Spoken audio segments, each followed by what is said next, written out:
Happy Tuesday. Today is June 27th, 2023. Stocks are up marginally today, clawing back some of their losses from yesterday. But the big story this morning is Lordstown Motors. It's one of those obscure EV makers that popped up out of nowhere during the SPAC boom from 2018 to 2020.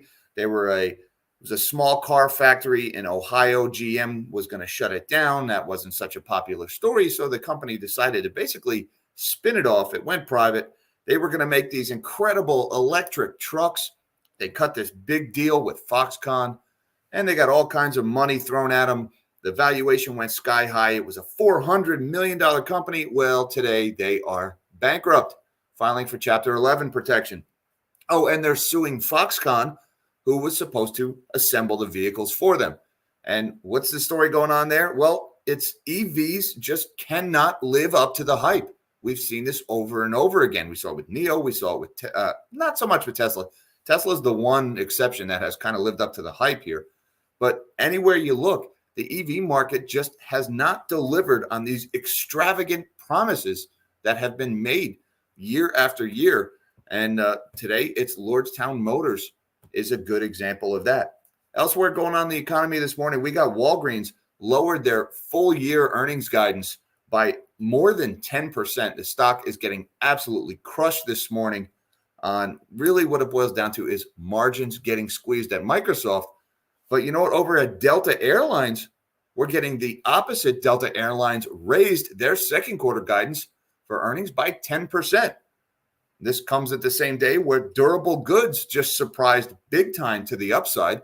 Durable goods orders in the U.S. were up 1.7%, even though they were expected to be down 1%. And the leading category that drove that big surge in durable goods was non-defense aircraft. So while we have this slowdown in global trade and consumers and retailers are struggling, you still have things are going pretty well over in the travel space. People are still paying up to fly to get around. And that is resulting in good performance by the airlines. And the airlines, in turn, are buying new airliners.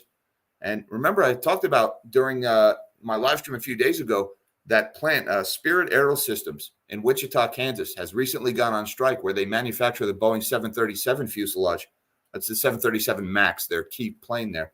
So keep an eye on that strike in Wichita. I mean, we're seeing right now these durable goods orders are being driven almost exclusively by non-defense aircraft, by airliners being bought. Well, that strike over in Wichita could cause a real problem for that. And with all that, we are going to say thank you very much first to the sponsor of today's live stream, Patriot Gold Group. You know, guys, we're talking about EVs not living up to the hype today. We're talking about the fallout from the easy money train in 2020.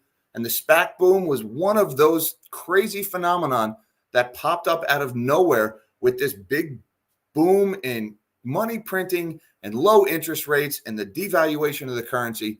And now, of course, that bird is coming home to roost. Reality is starting to set in, and these companies are going belly up. And whenever you have these bubbles created by easy money and zero interest rate policy, it's best to just get out of the way and preserve your spending power. And that's why I am a big fan of the ownership of physical precious metals like gold and silver. And that's why I am happy to recommend Patriot Gold Group. So go to nsfgold.com. There's a link down below in the description to that, or call 888-988-5401. Get your free investor guide today. And as always, be sure to tell them that nobody sent you. With that, we are going to shrink my big melon of a head, and let's see what's going on in markets this morning. We have got the Dow is up almost 70 points right now, or 0.2%, trading at 33,783. The S&P is up 14 points, about 1/3%, 4,343 on the S&P. And the NASDAQ is leading the way higher, up almost 0.5%, or 60 points at 13,396. Got back about half of what it lost yesterday on the NASDAQ. Looking at the DXY this morning, it is down 33 basis points at 102.37, slightly weaker dollar this morning. And in the bond market, we got yields are all over the place. Got the 10-year yield is down 1 basis point, yielding 3.70%. The 2-year is down about 1 basis point, yielding 4.655. And the 3-month is up 2 basis points, yielding 5.34. So a little bit of a mixed bag over in the bond market, and commodities are looking pretty good this morning. We've got gold is up $5 or 0.3% at 1,939. Silver's having a good morning, up 30 cents or 1.3%. Back over $23 for the shiny at 23.12. And West Texas Intermediate is down about 50 cents this morning, trading at 68.90 for WTI. And lastly, natural gas is down a nickel, about 1.9% at $2.83.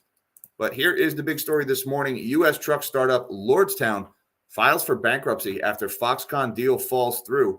Foxconn planned to manufacture Lordstown's EVs at an Ohio plant. The EV maker warned in May that it may fail on the Foxconn dispute.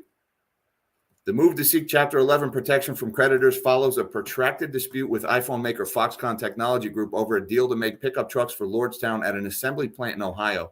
The Taiwanese manufacturer had said it was prepared to pull out of the production partnership, prompting the EV startup to warn it could fail if it was unable to resolve the conflict. Lordstown shares declined as much as 67% in U.S. pre-market trading after closing Monday at $277, valuing the company at just $44 million. The stock had traded at more than $400 million. I'm sorry, the stock had traded at more than $400 as recently as early 2021. So this is just one of those stocks that was valuations up in the clouds, made all kinds of promises. We're going to make so many of these trucks. They're going to be so cheap and affordable, and they're going to be everywhere. Then reality sets in, as always is the case with EVs. Turns out that it's actually really hard to deliver on those promises. The company's demise caps several torrid years for EV startups that reached sky-high valuations following reverse mergers, only to fall victim to brutal corrections. In its filing, Lordstown listed as much as $500 million of both assets and liabilities, and it doesn't have any debt. Foxconn agreed in November to invest as much as $170 million in Lordstown and take 2 board seats. The deal gave the EV maker much-needed capital while offering the Taiwanese manufacturer a firmer foothold in automotive production. As part of the deal, Foxconn bought the former General Motors factory in Lordstown, Ohio, from the startup and planned to make the startup's endurance pickup under a contract agreement. The arrangement began to unravel in January when Lordstown asked Foxconn to suspend production because the cost of making the truck exceeded its targeted sale price of $65,000. So much for those affordable electric trucks, and said it would need another partner to share those costs. Foxconn has suspended talks with Lordstown, it said on Tuesday, labeling comments by the U.S. company false and malicious. The Apple supplier said that it had tried to help Lordstown with its financial difficulties, but ultimately the car maker hadn't fulfilled its part of their investment agreement. And this is another one of those EV makers, guys. The CEO resigned back in, was it 2020 or 2021? The CEO and the CFO left in very close proximity to each other.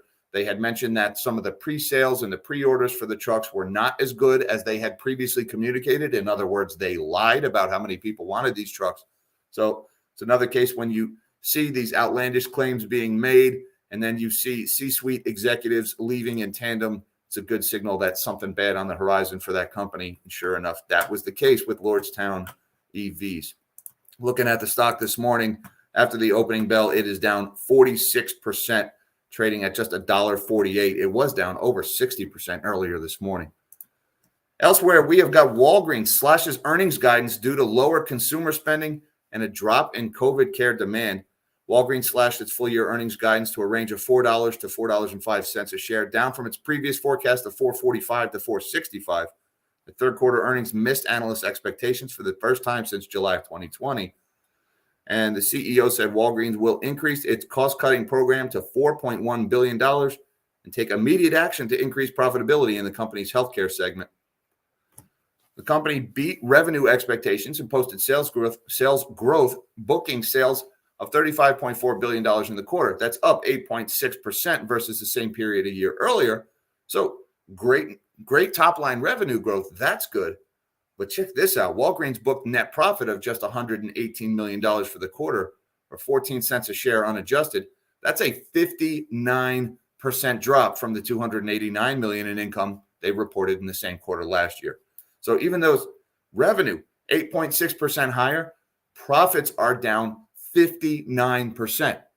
So this is a company that has been unable to pass the cost of inflation on to the consumers. Yeah, their revenue has risen a little bit. They passed on some of that inflation, but they didn't have the pricing power to maintain their prior degree of profitability. And so their profit margins are getting squeezed. They can't raise prices. People won't buy the stuff. So this is inflation squeezing the consumer, and they're cutting back their spend at Walgreens. Now, there's one last silver lining here. Walgreens U.S. retail pharmacy segment generated about $28 billion in sales. And for the quarter, comparable sales at individual locations rose 7%. So 7% same-store sales growth, roughly in line with the rate of inflation. That number's actually pretty good. But the problem is their margins are getting squeezed. Walgreens just cannot pass those costs on to the consumers, and it's hurting their bottom line. And again, that's the point of all this, is to make money, right, folks? Walgreens stock this morning getting crushed, currently down 9.7%, trading at $28.53. Right? Bad sign for the U.S. consumer, folks. But the flip side to that coin is when it comes to travel, the U.S. consumer is actually looking pretty good. Check this one out this morning. Delta lifts profit forecast thanks to strong demand and premium tickets.